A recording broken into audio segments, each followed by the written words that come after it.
Allegiance. I pledge allegiance to the flag of the United States of America and to the republic for which it stands, one nation, under God, indivisible, with liberty and justice for all. Thank you, everyone, for joining us this evening. We'll start with the roll call. Clint, are you here? Here. Chris, are you here? Here. All right, so just for the record, Chris is participating by Zoom, and we are able to see and hear him as required to participate by Zoom. I am here. Brandy, are you here? I'm here. And Angie Farnow is not here. First item on our agenda is consideration of the minutes from our meeting of December 7th as presented in our backup materials. Is there a motion regarding the minutes? I make a motion we approve the minutes of the last meeting.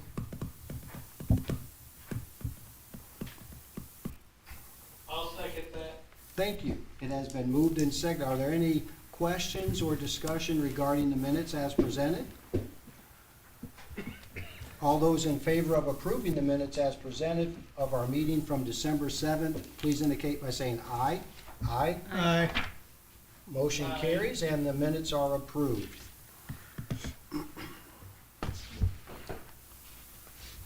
The next item on the agenda is council attendance. And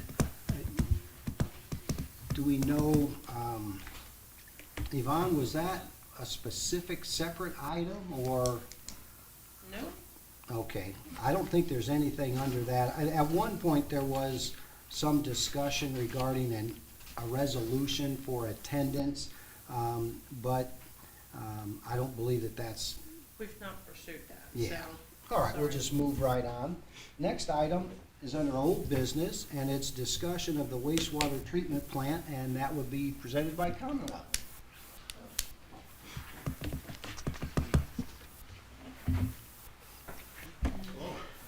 Good evening. Can you hear me? Yes. Okay. Al Stone with Commonwealth Engineers.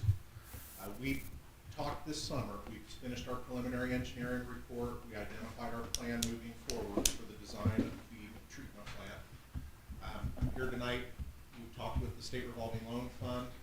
They're accepted our preliminary engineering report, and they're targeting us for closing of March 2023.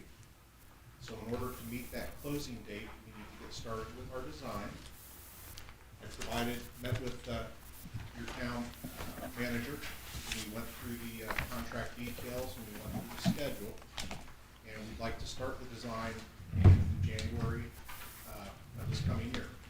I'm sorry, I meant to say March 2024. Oh, okay. So we're looking to start the design in January of 2023, so we can complete the design, bid the project, and meet the closing date of March 2024. So I brought the contracts with me today, and the contract amounts are slightly less than what was budgeted within the preliminary engineering report for engineering services. We reviewed it with your financial consultant. Your financial consultant has a plan moving forward for you to pay for the design. And I'd like to ask your consideration to execute the contract tonight. And Jim, have you reviewed the contract, and has Doug seen the contract? Doug has seen the contract, yep. I think there were some changes that he had made, so I think we have the corrected changes. What is the price for the design? The complete project is $2.8 million. Now, in order to perform the work, to get up through bidding, we're looking at about 2.15 for all the soft costs, and pursuing a bond anticipation note or a BAN to finance that. And I brought the complete contract, but I'm just looking, we talked about taking this one step at a time. I'm looking to get authorization to move forward with preliminary design this time. And is there an estimated cost for the preliminary design? Yes, there is. The preliminary design, excuse me, let me pull this out. Just so we know what we're voting on. Sure. The preliminary design budget for it is $915,223.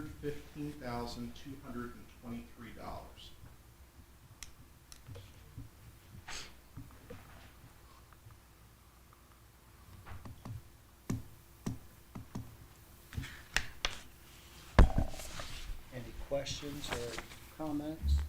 And we're pretty much in a situation where we need to move forward, so, is there a motion to accept or to approve the contract for the preliminary design in the amount of $915,223? A motion to approve. I'll second that motion. Is there any further discussion? All those in favor, please indicate by saying aye. Aye. Aye. Aye. Motion carries 4-0. Thank you. Thank you. Next item on our agenda is the second reading of ordinance 10-0522, D as in David.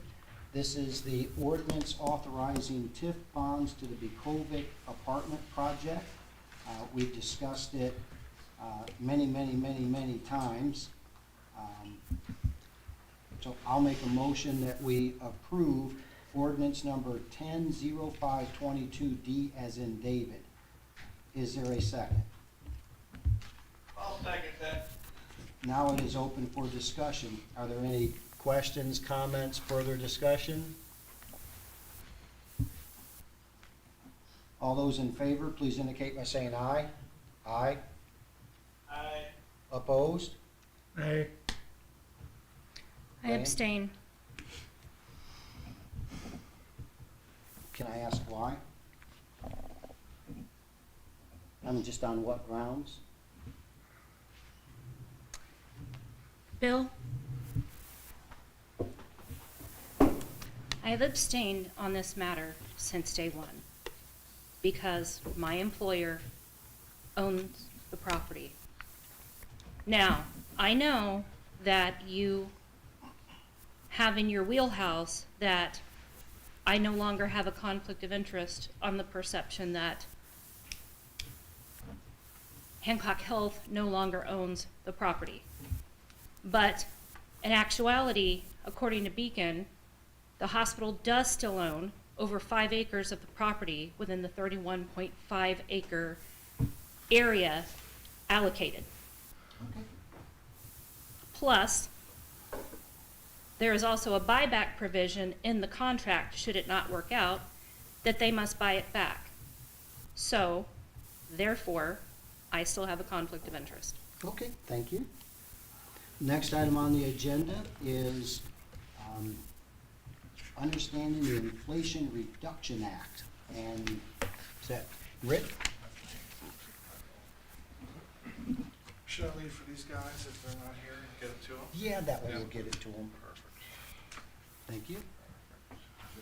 Thank you. Thank you. Thank you. Good evening, happy holidays. So I'm back, I'm like a bad penny. I'm back. So last time we chatted, you guys had obviously some interest. We have gone through a process with you all where we've done an assessment for you. So we went and looked at all your utility information, also did a facility walk around of all your town facilities. Came back to you with some recommendations. A couple things have happened since, what I've included in a little packet here is, that was the initial report, which you guys have already seen. I also gave you a copy of an sample RFQ, which would be the next step in this process. A couple of things have happened since the last time I talked to you. First of all, Duke, our lovely power company, has upped their utility rates significantly here recently. It's 20-something% depending upon where you are, so let's just say it's 20%. There's also information in here about something called the Inflation Reduction Act. What that means is legislation, our federal government passed legislation called the Inflation Reduction Act here recently. It's got a bunch of stuff in it, but the part that really adheres to what we're talking about allows you guys, by utilizing any solar, geothermal, or battery technology, you'd be getting a check back from the federal government on any project that you might do in the form of at least 30%. So any 501c3s, which is what you guys who typically wouldn't get a tax deduction on anything, are going to be eligible for this 30% payback. So just as the size of the project that we're talking about doing potentially for you guys, you'd be getting back a couple $100,000 because we're going to be putting some solar. You'd be putting some solar at your wastewater plant and also on this building. So that makes everybody's always asking about return on investment and all that kind of stuff, but that really makes your cash flow on this project really good. So And so Rick, what happens with the solar panels when they are at the end of their useful life? you're gonna get, they're warranted for 25 years. I'll use an extreme example. There's a weather satellite floating around in outer space that's been up there since the 60s. It's powered by solar power. That's maybe an extreme example, but they're gonna sit there and they're gonna keep producing. The most degradation that happens with these things is about 80%. So if you think about fluorescent light bulbs, those things, when you put them in, those things are going down pretty significantly. A solar panel, so 25 years from now, that thing's still gonna be giving you 80% production. I mean, when it does die, what happens with the panels? It won't. But there's a recycling plant, so we're able to recycle those and replace those. Typically, these projects have about a 20 to 30-year lifespan. So, most folks that have done these projects 20 or so years ago are doing another one, based upon newer technology and stuff like that.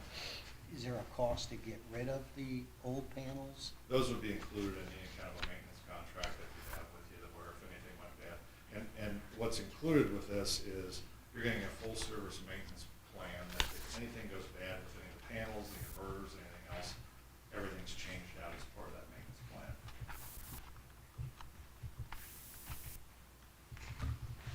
I also gave you on the last page, I think I gave you these before, we've got a shining example of a project a little bit larger than we've been talking about with you guys right down the road in Shelbyville. I don't know if you know Jenny Meltzer down there at all. She's the city attorney for Shelbyville. She was our main contact down there, so if you have any questions, how that all went. That project is gone really well. A bunch of street lighting there, we're talking about potentially for you guys. We did solar on about 15 different facilities, from an animal shelter to a couple fire stations. It's a significant project, and they're saving a whole bunch of money, so. And then utilizing the IRA tax credits for renewables?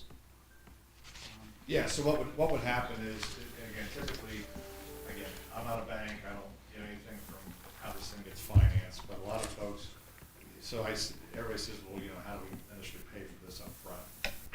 You're paying for it either with cash, doing a bond, but most municipalities don't do that, or a third-party lease loan. So the banks really like these guaranteed projects, and again, I want to re-emphasize, the projects are guaranteed. State of Indiana makes us audit these every year. Some folks are, putting maybe a down payment with some ARPA money, or if they've got any other cash reserves around, but then this couple $100,000 would pay down your note in year 2. So what happens is, if we can get this thing going, get it installed in 2023, you get your check in 2024. And the check's a couple $100,000? Yeah. On the size that we're talking about for you guys, yes. And if you're in an economic depressed area, there's going to be a map that comes out, like based on median income, those type of things. There's a potential for those 10%. No, we're not gonna meet that. I wouldn't think you would, but, I don't think. it's weird. Some places that you wouldn't think are, so anyway, but let's just say at a minimum, 30% back. Okay. Yvonne? 700. You have $725,000 to Just laying around. implement solar? Rick, where's the financing? Because you did mention Yeah. banks that finance that. Yes. Well, again, a lot of times either a local bank, so whoever you guys do your banking with, can check with those folks. I have a couple individuals that I can get you in touch with that can discuss, the whole financing plan with you. But in essence, it's amortized out over, let's say, 15 years. And again, it does not go against any other debt that you have. It does not go against any indebtedness that you have. So it kind of sits over here in the corner and funds itself. You guys don't even pay any attention to it, but. Other than we have to come up with the initial cost. Correct, Yeah. correct. So we better pay attention to that a Oh, little. no, Bill, that, And the maintenance contract. There's always a maintenance contract. absolutely, And yes. Yeah, that's where the but- money is. But again, what we're looking to try to help you do is come up with something that's budget neutral, that rather than just keep writing checks to the utility company, you're still gonna have to do that, but I think you would like to do that if it was a lot less than that. And you get infrastructure improvements, that's the whole other thing. Your street lighting plan, what we're talking about is any Duke-owned streetlights, we'd be talking about making LEDs with those, and you get a significant amount of savings from that. Jared, have you Most of those are dealt paid with to other HOAs, or municipalities that have gone with this type of contract? like Cedar Creek. I need to see, I don't know all the details. I don't now. think we're paying Well, Cedar yeah, we Creek. could look at it and talk with you guys about, and see what opportunities, there are banks that are lenders out there. It's just, from my perspective, it's your decision, is making sure the numbers make sense, as far as your savings, which I assume you have done some analysis on, like kilowatt savings and cost per kilowatt hour, and how that translates to your projected savings on your Duke bill, and then assuming that savings goes to pay down the loan or the note and cover your cost of the solar. I know in a lot of communities, there's a positive because of the green part of the project, right? Like Mother Earth, doing the prudent thing, solar energy, things like that, that, I know a lot of communities value that as part of these projects. But, yeah, I'd be happy to look at it and the numbers and talk through it. We did a project at the city of North Vernon, a little down south of here, and, we impacted, I think, 20-something facilities there, and they've rebranded themselves as the Solar City in Indiana. Yeah, I mean, it's really been a nice economic development tool for them. yeah, yeah. I know we've done some stuff, Wilmington did a whole bunch. Yep. We did some stuff down there with them, but. Okay, well, I mean, anyone else have any thoughts? I mean. Bill, I have one comment, Yeah. just on the financing that you asked about. The Indiana Bond Bank has a HELP program. It's Hoosier, I can't remember what the acronym stands for, Lease Purchase Program. Equipment lease purchase. There you go. Hoosier equipment lease purchase. And you can use that in conjunction with these guaranteed savings contracts. We've just did this up in Carmel, and the bond bank will shop it around to all the banks that they have relationships with. So it's an easy way to get financing for this type of program. I didn't know they did these, so knowing that might be A way to go. probably really advantageous. If the numbers work, right, if they can get you a financing package that makes sense, that aligns with the savings. So, I just want to make sure that we're not rushing to judgment. I mean, I don't think we're ready to approve this evening. Sounds like we need to get some more information to make a decision. I mean, that's just my thought. I don't know what anybody else is thinking. Yeah, I guess we would need to know how we're gonna finance this, because we're not gonna pay for it. You also need to think about, you have a lot of other projects going on, and part of this is based on improving the situation at the wastewater treatment plant, which is 100% going to change. So I think it's kinda, yeah, I mean, And the there's no timing is question off right this now, right our preference has to be wastewater. Yeah. But at the same token, we just probably need a little bit more. something to information. look into, but not necessarily Rick, jump.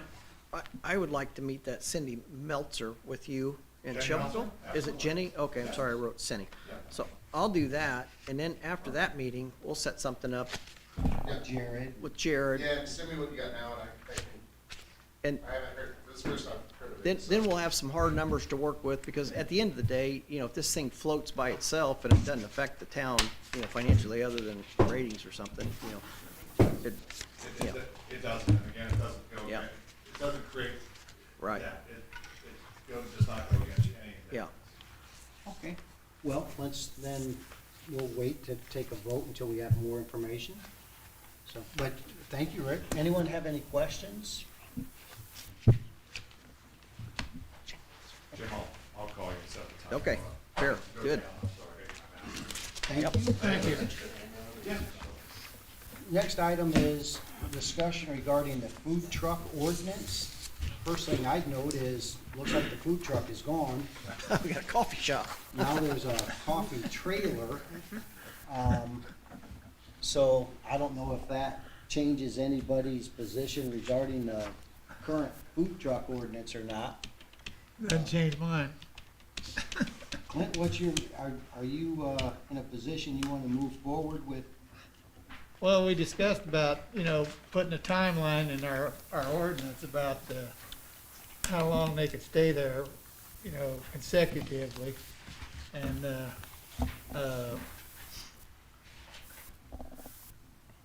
other than that, I didn't know what else did we talk about? I think the duration was the main Yeah, the thing. main thing. Well, and let me ask, and I'm just playing out scenarios, if we say that a food truck and their license is only good for 5 days or 7 days, unless it's the end of an event, a specific event, does that mean once a week they just move the truck for an hour and then bring it back? I mean, Yeah, you're always gonna have that kind of stuff. you know, I tell you, coffee, they've been busy. Yeah, yeah. My concern with that is that, you know, your local Brew 52, are they losing business? yeah, oh, you because bet, of- yeah. You know, you have to look out for your local brick and mortar stores. Well, that and, you know, I think the spirit of the food truck ordinance, and I'm just, you know, my take on it is to allow vendors to come in on a mobile basis, but temporary. Yeah. And it, you know, seems that at least the one taco truck was there pretty long-term. Yeah. And so we have to decide, is Yeah. that something we You want? might, in the ordinance, you might want to say something like, they could be there for 48 consecutive hours out of a 30-day period, or out of a 1-month period, or something like that, 30-day period probably, something like that. See what I mean? Then you get past the thing where they drive around the block and pull back in there. Yeah, I mean, that's definitely, I mean, Yvonne, are there any events where the food truck would have a license for more than several days? No, Well, we have in our ordinance now, they're allowed to stay for the extension, through an event. Right, well, I mean, do we need to say that a We do single? currently, as I know it, in town, don't have any events that last more than a couple days in a row. Maybe the Lions Festival? That's also a couple of days in a row. So, Right now, you're giving them a permit for a year, but we've always just assumed that, you know, they come and go. Not that one resident's renting out the front parking lot for a year to somebody to, you know, put their food truck in for that long period of time. yeah, So, I think that with some careful wording in the ordinance, we can probably amend that. Doug, can you help us with some wording that, you know, if we get your food truck ordinance, that, you know, maybe we need to say that, you know, it's not valid for more than 48 or 72 hours, and that the same person can't get more than 4 in a year. Instead of saying one permit lasts a year, you get 4 72-hour permits. And that's gonna avoid, you know, I don't know how many events we have. I don't know. That I we'd mean, have food there's trucks also there. a lot of time and effort in, you know, getting somebody a permit each time, so I don't know that you want to do that. It's a lot of work.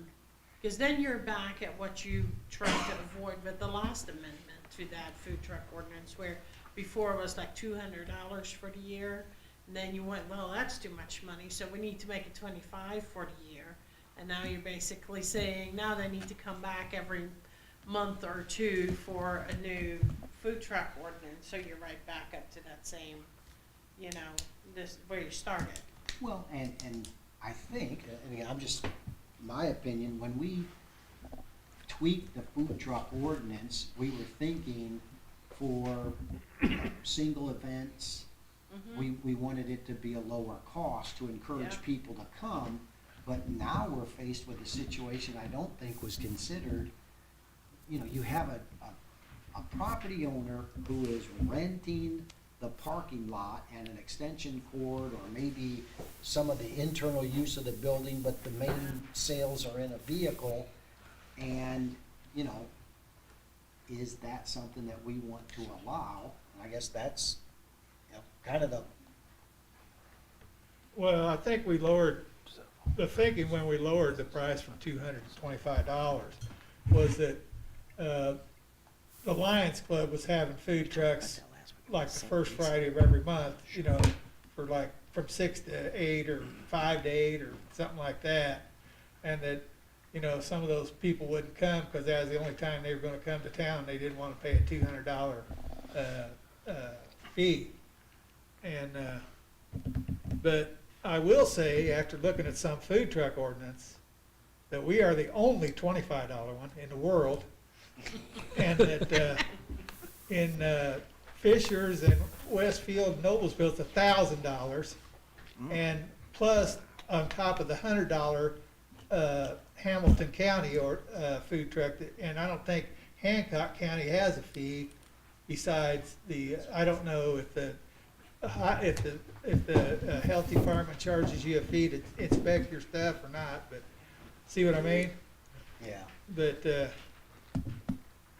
Bill, to answer your question, I'd be happy to take a look at the ordinance. What I would suggest is that the council appoint a kind of committee to, with my help, develop a proposed change to the ordinance. I won't be at the next council meeting, but if we were to convene that something less than a quorum of the Task council. force of Yeah. no more So than two. maybe Clint, since he's interested, and Jim. yeah, I'll do And that. I, or and Yvonne, whatever that may be, and then we can bring something back at the second January meeting or February meeting. Yeah, I'd say that'd be good. Okay, let's do that. So do we need a motion to nominate Clint as the food truck ordinance council committee member? No, we can just Okay. do it Yeah, we'll just without do a it. motion. Okay, yeah, and as long as we don't have more than 2 council members, we don't have a quorum or an open door violation, so. Of course, we'll yeah. come back and discuss it in a public meeting, and that's where you'll adopt it.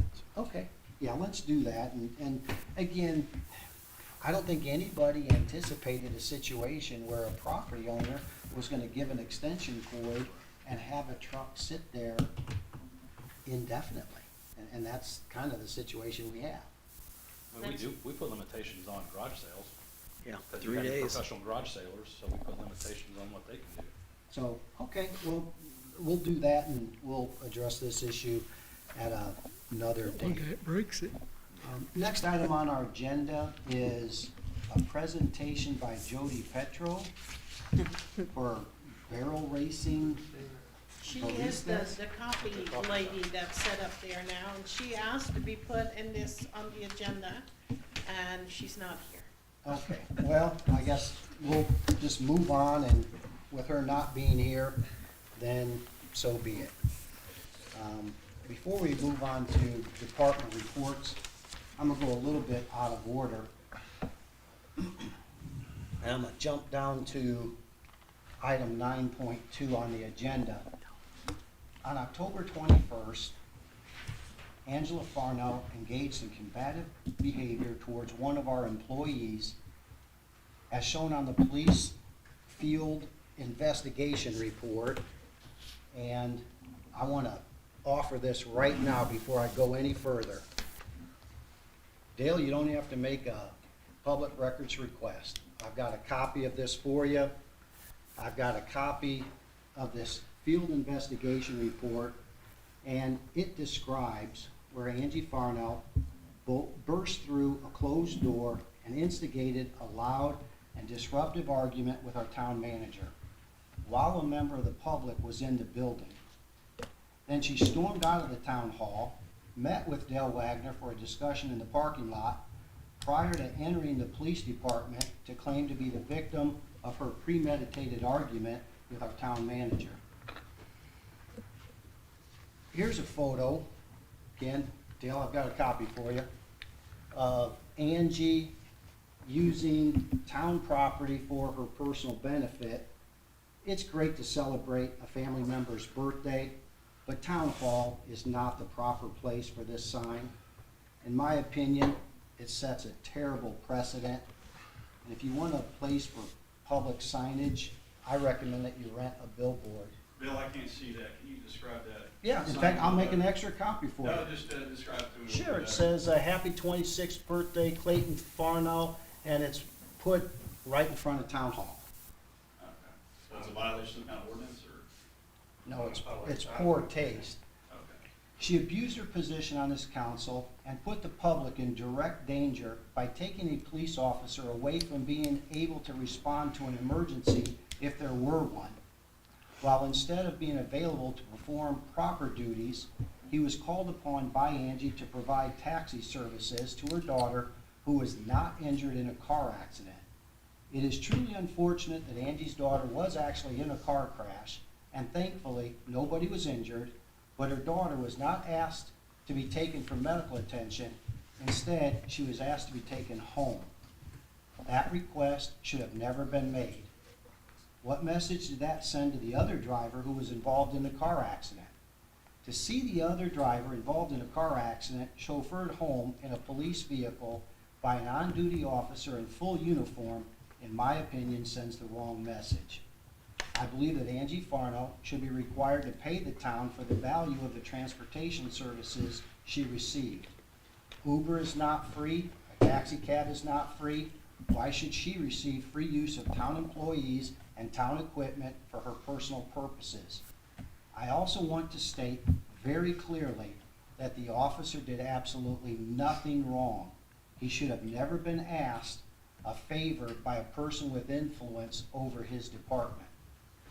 Instead of owning her behavior and admitting that she made a mistake and maybe even apologizing for it, Angie dismisses it like it never happened or pretends what she did was acceptable. What is important is that this council send a clear message that such behavior is not proper and should not continue. In the newspaper, Angie said that this situation is, quote, too petty to warrant a response, end quote.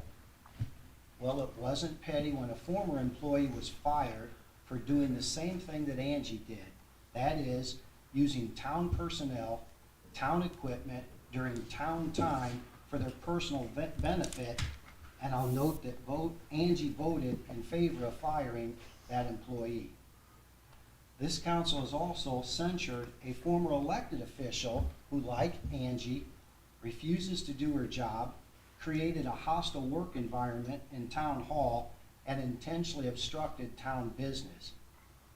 Angie also voted in favor of that censorship. Angie has, without explanation, failed to attend recent council meetings, and by failing to attend council meetings, she has delayed a vote on an issue that the public deserves a final decision on, either for or against.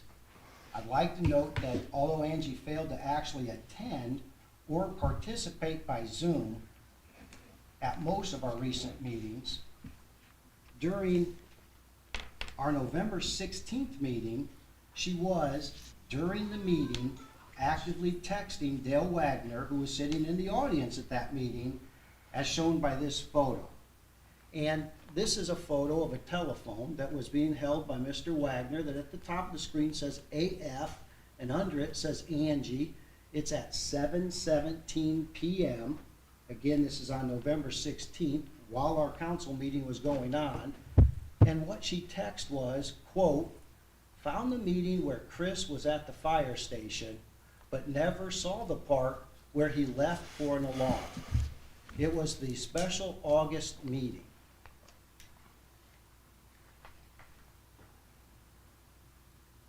So by that text, Angie is being critical of Chris Lytle, who, unlike herself, participates at meetings by Zoom, as allowed by our ordinances. In my opinion, if she's able to be texting Mr. Wagner during council meetings, she's also able to participate by Zoom at council meetings. She has purposely chose not to do so. Angie Farnow has neglected her duties as a town councilor, and we deserve better. The public deserves better. If she cannot do this job, or just continues to refuse to perform the functions of this job for whatever reason, then my recommendation is that she should resign so that someone else can actually participate at meetings and vote on matters of public importance. I don't care how anyone votes on any issue. Just attend meetings and vote on matters before the council. This is what the position requires, and this is what the public expects.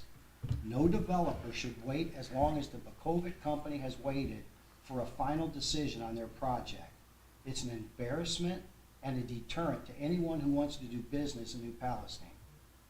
Based upon Angie Farnow's abuse towards town employees, using town personnel and town property for her personal purposes, and her intentional failure to attend council meetings, I hereby move that we publicly censure Angela Farnow. Is there a second to the motion? I'll second this. I'd like to ask some questions about a couple things. Okay, it's been moved and seconded, so the matter is now open for discussion. Okay, I know, you talked about, the incident with, Jim Robinson there. You said there's some kind of police report or paperwork I can. There is, and it's called a field interview report. It's at 1400 hours, which is 2 o'clock in the afternoon. That's when the report was made, so I'm assuming that the conduct occurred pretty close to that, or prior to that. The summary says verbal dispute in the workplace. Originally, Officer Whitaker was contacted about a verbal disturbance at the New Palestine Town Hall. He met with council member Angela Farnow, who was at the police station wanting to make a report of the incident. And this is a report by Officer Jesse Wally, so this is Jesse Wally's words. "Upon arrival, I spoke to Angela. She stated that she came into the town hall and confronted town manager James Robinson about text messages she felt were inappropriate. Angela said a verbal argument ensued between them, which resulted in James raising his voice. Angela said James never threatened her, touched her, or restricted her movements, but his level of anger and him pointing his finger alarmed her. Officer Wally then spoke to James about the incident. His statement was consistent with Angela's. James stated Angela busted into his office and confronted him about text messages. James said Angela was hostile from the beginning and was instigating an argument. James said Angela slammed his office door, so he responded by yelling, 'Do not walk out on me.' James confirmed that no threats were made and neither party touched the other. Officer Wally then says, 'I spoke to several other witnesses that only witnessed the very end of the dispute, but stated that Angela appeared to have walked into James' office to instigate an argument.' Officer Wally informed all parties that no crime was committed, but that he would make a field contact on the incident to document it." So I pretty much read his report verbatim. So, the text messages that she was referring to were, 10 minutes before a meeting, Angie texted us and said she wasn't going to attend. There were numerous responses, and Jim, I don't remember what you said. I think you might have used the word nice. Nice, Nice. yeah. And apparently Angie was offended by that. I'll go a little bit off. I know before she came to town hall, she called Clint, looking for somebody to come with her. No, she called me when she was here. Oh, while she was here. And, wanted Clint to come to town hall so perhaps he could witness her confrontation. Clint was out of town. But coincidentally, immediately after the argument, she was able to confer with Mr. Wagner before she went into the police department to make the report regarding the situation that she provoked and caused. We had a hostile work environment for many months until a former clerk treasurer resigned. I don't want to go back to that day. And I would hope that the feeling from any of the employees, let alone all of the employees, shouldn't be if a council member walks in the door, everybody just absolutely regrets it. Because trouble's on the horizon. It shouldn't be that way. So I do think that we have a little bit of a hostile work environment that's been created by her behavior and the way she interacts with people in the town hall. And I will also say that, a censorship, perhaps in the long run, has no true significance. It doesn't mean we can remove her from office. I would hope that if she's in a position that she can't do the job, and if it's for health reasons or not, because during a meeting, when you're texting somebody who's in the audience, you damn well could be participating by Zoom. There's no excuse for that, except by not being here, we don't have a proper vote on the Bakovic project that she's against. If you don't get your way, you're one of 5 opinions. Show up and vote. That's what you were elected. She wasn't elected. That's what she was appointed to do. And that's what I would expect her to do in the future. And that's why I made the formal motion, just so that we can somewhat document it, censure it, discourage it, and hopefully, once and for all, put it behind us and move on.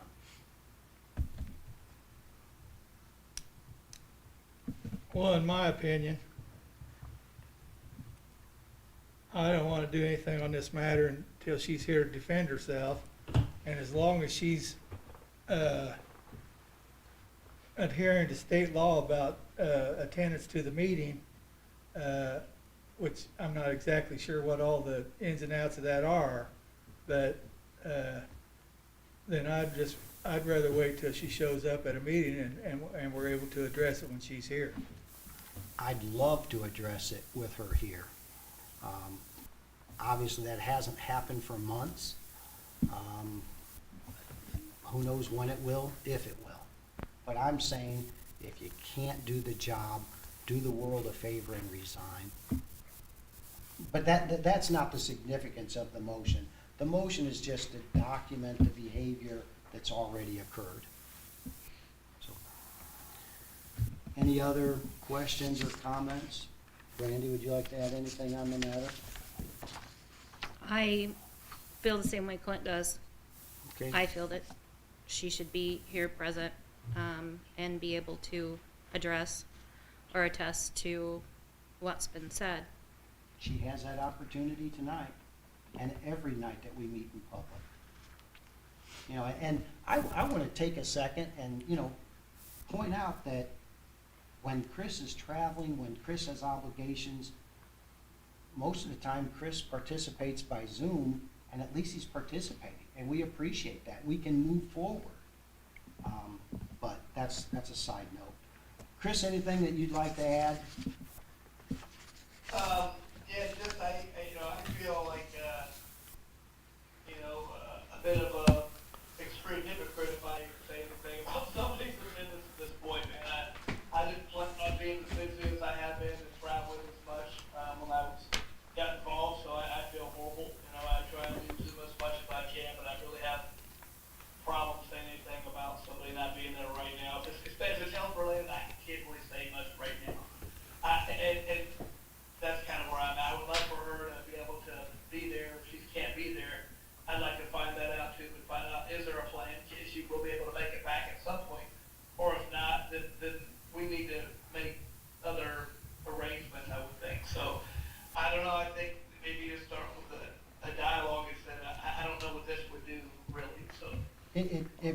doesn't do a lot. And you know what it does for me? Yeah, I've been waiting for months. I've been waiting since October 21st. And unfortunately, there's just more examples that keep occurring. And I don't want to wait any longer, and I'll tell you why, because I don't want to dwell on the negative at every meeting. I want to just say this once, speak my piece, and move on, because I don't want to revisit this at another meeting personally. There's a motion, it's been seconded. Let's just vote on the motion and see where we're at. All those in favor of the motion, please indicate by saying aye. Aye. Opposed? Say nay. Nay. Okay, motion does not pass. But thank you, and I won't plan on bringing it up again. Next item on our agenda are department reports. And again, I want to make, before we go into department reports, no employee of this town has done anything even remotely improper. It just, they've been in some pretty difficult situations. Bob, do you have anything that you'd like to add? No, just be careful next couple of days and don't be part of the problem. Because we're gonna be out there, we're gonna respond to calls, but if you don't have to be out and the roads get bad, man, just stay home. Thank you. Jim, you have anything you'd like to report this evening? I do. Trying to get some excitement going here in town. You know, COVID's been a very dark cloud. You know, it's really split this council up. So, kind of been working on the side. We have had interest before in a town center or a community center. So looking at the property just west of the vets there's about 36 acres there. There's a lot of interest in that. I've had the American Homes for Rent call about it. I've had Fisher's Home Group look at it. So what I've worked with is, I've had about 8 meetings. I've met with the MPO, town managers, a couple of consultants.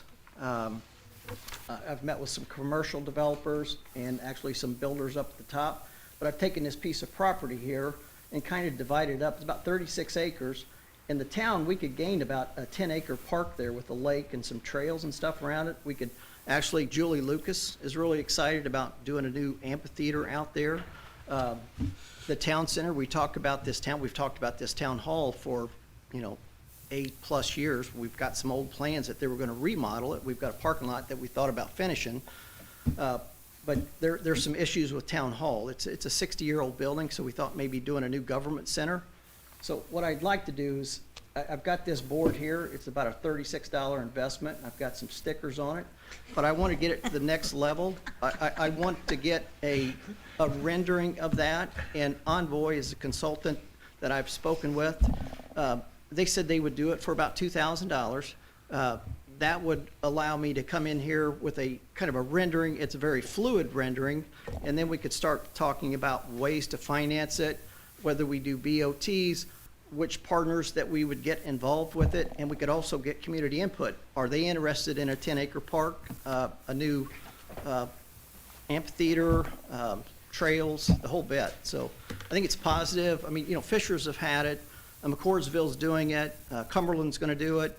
And it's not that we want to be Carmel. We don't want to be Fishers, but, we need to be a better New Palestine. I think we owe it to the community for a community center. And I think we got to get it started, and that's just not going to get me up to the next level, so we can do a good presentation. I have a PowerPoint, but I'm just going to wait on that until we get a little better view of it. So, Okay, so as I take that, Yep. you're asking for approval of $2,000 to Envoy for a professional rendering of a proposed community center. yep. That would be used for marketing, that would be used for public input, that would be used for, presenting to council. So, Okay, at this point. I'll make that motion. Does anyone want to second it? I'll second it. Thank you. Now it's been moved and seconded, so it's open for discussion. Any questions or comments on moving forward and getting a professional rendering? All those in favor, please indicate by saying aye. Aye. Aye. Aye. All right. Jim, motion carries 4-0. Go ahead and get you a professional rendering and, Yeah. you know, we'll take it one step at a time. Thank you. Looking forward to it. Anything else, Jim? No, other than that, we've talked about the wastewater.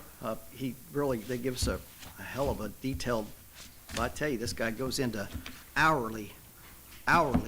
So if you want to look at it, you're more than welcome to, so, All right, yeah. thank you. Steve? Yeah, Bill, you have two resolutions, I believe, in front of you that we need to get, if we can, get them adopted and passed, signed tonight. The two resolutions, the first one I have is a resolution of the Town Council of the Town of New Palestine, Indiana, adopting an ADA transition plan. Second one being a resolution of the Town Council of the Town of New Palestine, Indiana, adopting a policy regarding Title VI of the 1964 Civil Rights Act. And essentially what these are stating that town abides by these policies, approves of the policies, and also we need to adopt them and have them posted at Town Hall. We need to have them on our website in order to be able to continue to receive any federal financial aid.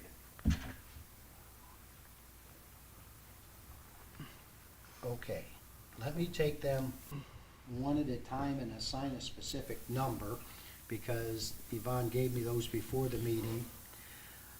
Resolution adoption of ADA transition plan is a resolution number 122122A, and the resolution for Title VI policy adoption is resolution number 122122, and both are as were presented in our backup materials. I'll make a motion that we approve both of those resolutions. Is there a second? I'll second that. Is there any discussion? All those in favor of approving those two resolutions, please indicate by saying aye. Aye. Aye. Motion carries 4-0, and both resolution 122122A and 122122 are passed. Anything else, Steve? No, that covers it. All right, thank you. Thank you. Yvonne? I don't have a whole lot, quick update on that ban we're trying to pay off before the end of the calendar year. We're quite making it. We're about out of the one fund that we have designated for it. We're short by about $60,000. Now, I understand that there's some acreage fees coming in. We may still, before the end of the year, be able to pay that off. Or I could take some money from one of the other funds and use it. I don't know if you guys want to weigh in on that. I mean, anytime we can pay off essentially what's a loan. I mean, it's only a 2% loan. We're good on the percentage. However, it's paying interest, and we don't necessarily need to be paying that interest if we pay it off. So let me know what you guys think about it.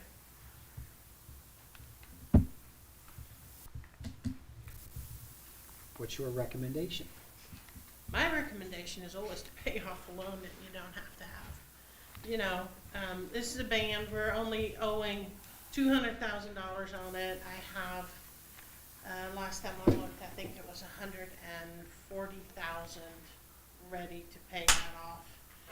But there's money in, we had set aside, created a separate fund just specifically for paying this off. But there's acreage fees and hookup fees going into another fund that just wasn't designated specifically for this particular band payoff, but it can easily be used for that. And it So would we be- have the funds to pay we it have off the at this funds. time? Okay. Is there a motion? What do you think about that, Jim? Well, actually, I gotta apologize, because I have to go back to my department report, because I left Scott out. Well, You don't have to, because I have it front, that was gonna be in my comments. Okay, We're thank not you. gonna forget- I had the notes, I apologize, Scott. We will not have IT shut down. Yeah. Good. So, Well, on the payoff, yeah, kind of, Have you gotten the last acreage fee from? yeah, Overlook? Steve Riley, he's got some acreage fees coming. I think he's, he's getting ready, I haven't gotten that yet for the amount, but we think it's gonna be close to getting paid off, so, Without even having to use the Yeah. other. yeah. But it's six of one, half dozen Yeah. of the other, really. We have the money, we can Yep. pay it off. That way we no longer need to be paying interest on it. That is my idea, to do that. But however you guys all feel about that, I'm good with that. No matter what, if we don't pay it off in the month of December, it'll be paid off in January or February. Clint, do you have any preference? I'm kind of inclined with Yvonne, just pay it off and Yeah, it's stop so paying close, interest. I mean, it's so close to, Just pay it off. yeah, We knocked that one out of the park. yeah, So, yeah. yeah, we hit that one hard, so. So, Chris, you have any thoughts on paying off the ban? I'm always about paying it off as soon as possible. All right, well, thank you. Brandy, any thoughts? I agree. I'll make that motion. Is there a second? I'll second. All those in favor, please indicate by saying aye. Aye. Motion carries, and please pay off the ban, and thank you. No problem, and you'll see it in your claims at the next meeting. All right. I will get it paid off before the end of the year. And, hey, Jim, why don't let's go back to Yeah. the 2023 Managed Technology Services Agreement, and this is our contract with Scott Yep.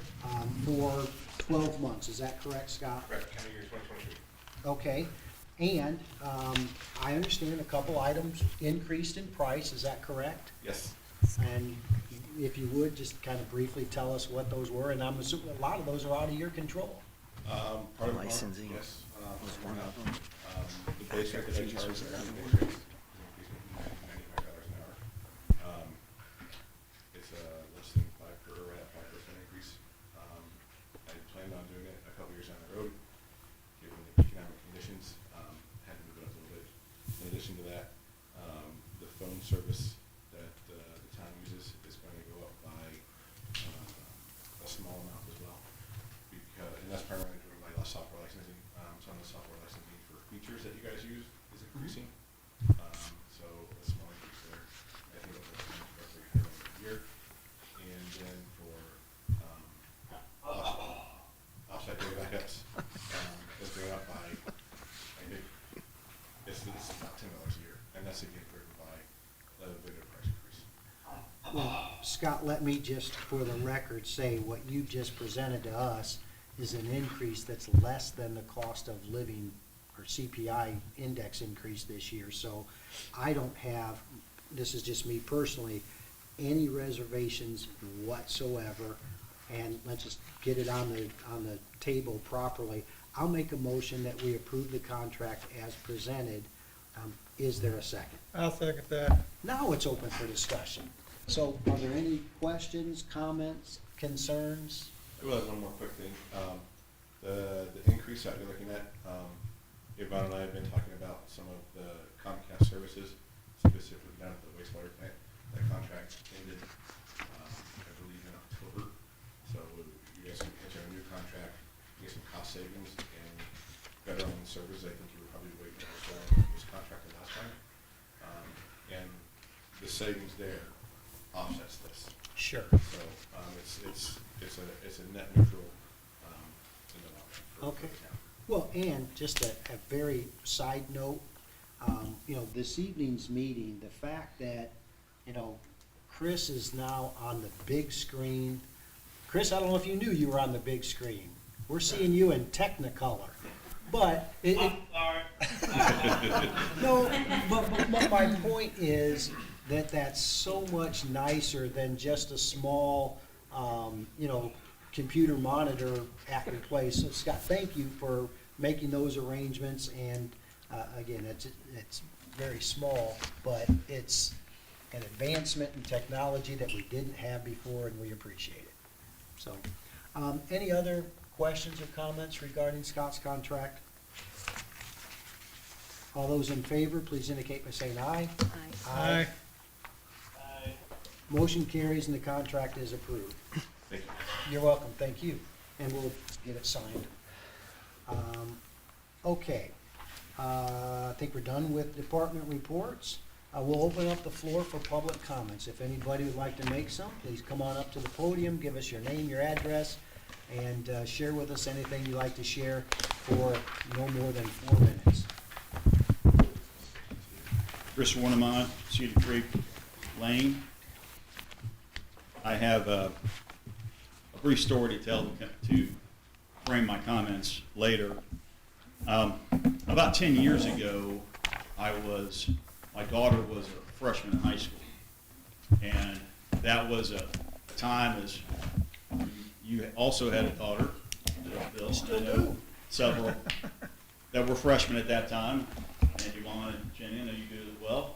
I'm sure you remember those times. A lot of drama went on. And we had social media going on at that time. Facebook had 50 million followers in 2009, and it went to 500 million in 2010. And all that did was put gasoline on the fire. Drama after drama after drama. So my freshman year, or her freshman year, towards the end of that year, she started getting these phone calls. And they were just heavy breathing, hang up, and it wasn't just over a weekend or something that would go on at that time. It was kind of common for junior high. This went on day after day after day for almost a week. And back then we didn't have the blocking technology. It's hard to believe that was only 10 years ago. Couldn't block numbers. We knew the number, and I submitted a police report or talked to the Hancock County Sheriff's Department about it. They looked into it, said they looked into it, filed a report, everything. Nothing happened. Followed up 2 days later, nothing happened. I'm kind of my wit's end on this. My wife is. These calls will come 2 in the morning. Anytime we block the calls at night, and then they would come at 8 o'clock all the time. So finally, I came in here, went around to Bob Ely's office right over here, and so I told Bob about this whole thing. Bob said, let me look into it for you. Monday morning, I remember it was a Monday morning, I walked out there, got in my car, drove down the street, 10 minutes, I was no longer 10 minutes down the road, and he called me and said, hey Chris, I got your boys. I got your boys. I go, really? That was fast. He goes, yeah, you know so-and-so? I say, yeah, I do. I heard about him. Yeah, he's kind of annoying my daughter. He goes, well, I put the fear of God in them, and it won't bother them again. And if they do, you let me know, I'll take care of it. So, Bob took care of that issue, and sure enough, he's a good cop. He knows the X's and O's of law enforcement, but he also has empathy. He has empathy, as any good leader does. He has empathy. So he solved that problem for me. Now, he would have done that for me if I lived in the Overlook, if I lived on Bittner Road, if I lived outside the town limits. He would have done that for me. So about a month ago, I haven't been able to come to these meetings because I've been involved in my work, busy shutdowns and so forth. I got through a 10-day shutdown. I work 12 hours a day. And in November here, November 19th paper, the Reporter, have this story of apartment on hold. Bill's got your picture here, and then Angie's, and I'm thinking, oh great, here we go again. More drama. So I went ahead and read it. I got to the second page, and I'm looking at it, I'm going, holy cow. All these accusations of abuse of power and all that, and I thought, well, gee, am I reading the New York Times? Am I reading the Washington Post? I mean, right here. So I'm a little concerned, too, about the timing of this. This paper was issued 2 days after, or the story was 2 days after that meeting. So I'm a little concerned. I do appreciate the discussion that happened earlier. But you might want to, I would suggest that what happened tonight not be put in the paper or be requested not in the paper. That just adds fuel to the fire. I think I'm a little surprised, Bill, that you went on with the abuse of power in this story. I understand the dynamics that went on, and I think even tonight, the censure, I would have more respect for what you try to do with the censure if you would have left out all the extracurriculars like the sign for a kid or whatever else. It's like you kind of threw a bunch of stuff out there. It's like a lawyer movement, Bill. To be a political leader, you have a little more empathy. The woman's lost, her husband was here last week, 2 weeks ago, said the woman's lost 40 pounds. So, might want to think about the approach going forward on this. I think you went a bridge too far in this story that was published in November, and I hope that you decide not to go a bridge too far going forward. And I do appreciate your comments tonight. Try to button it up. You don't want to keep talking about it. I heard that. So I hope that we're not all reading about this in the paper next week. That's all I got to Thank say. you. Anyone else?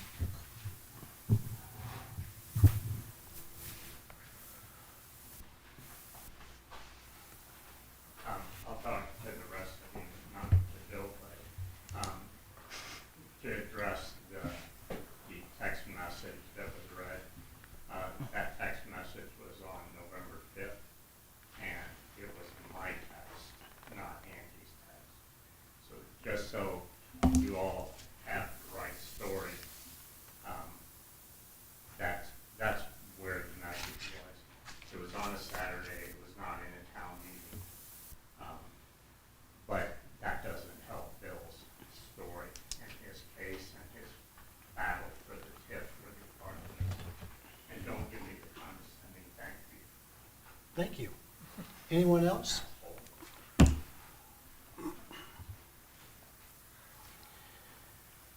Council member comments. Chris, you have anything you'd like to add this evening?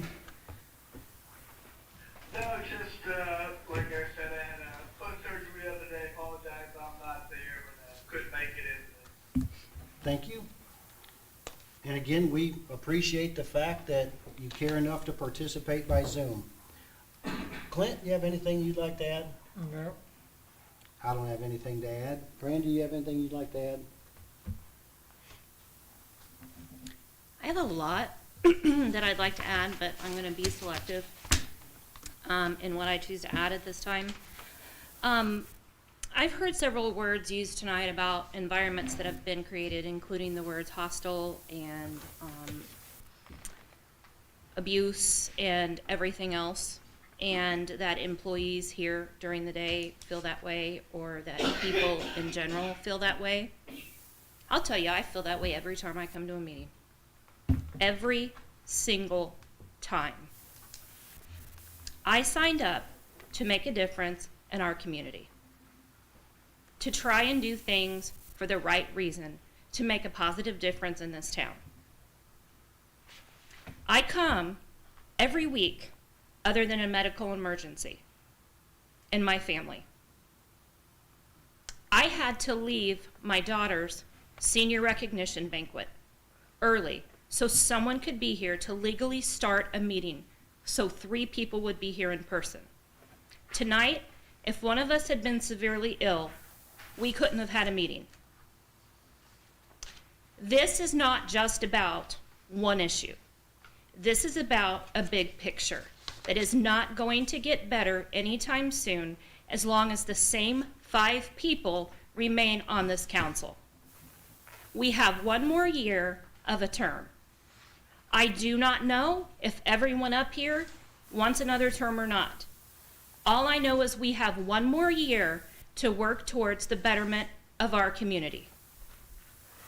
So things like town centers and sidewalks and infrastructure and building our sewer plant and being a productive community that people want to live in, move to, visit, spend money in. Right now, I'm stunned. I asked our legal counsel earlier today if there is any means that some sort of meeting can be done with the 5 council members and/or the group of elected officials to get through the next year. Call it crisis management, call it conflict resolution. I don't know what you want to call it, but we're going to have to call it something. I will not continue in this manner. Period. So, as we get ready to go into the holiday season, and hopefully in the spirit of goodwill, I hope that everybody will consider, as we move into 2023, starting off on a new foot. I don't know what that looks like, but I know that I have done my part. I have done what I needed to do, even if not everyone agrees with it. This is not about one issue. This is about a big picture. There are 13 more months, 12 more months. I will not spend them like this.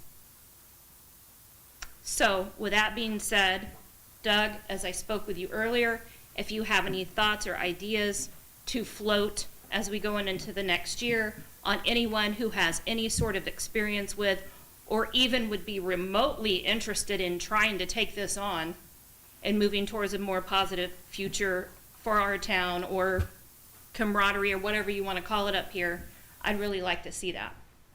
I will not spend the next 12 months like this. And if that means I have to step down, I will.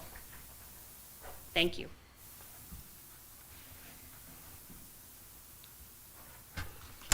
Is there a motion to adjourn? Nope, claims. Oh, I forgot my favorite part of the entire agenda, the claims. Thank you very much. Tonight, we are requested to consider claims number 24,657 through 24,689 as presented in our backup materials. Is there a motion regarding, in fact, I'm just going to make the motion so we can get it on the table. I move that we approve claims number 24,657 through 24,689. Is there a second? I second that. Thank you. So it's been moved and seconded. The item is now open to any questions, comments, concerns regarding any of the claims as presented. Does anybody have any comments or concerns regarding the claims? All those in favor of approving the claims as presented, please indicate by saying aye. Aye. Claims are approved. Now is there a motion to adjourn? And thank you, Yvonne, for stopping me from avoiding the good part.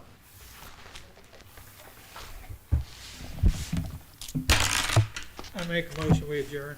I'll second that motion. All those in favor of adjourning, please indicate by saying aye. Aye. Aye. We are adjourned. Thank you.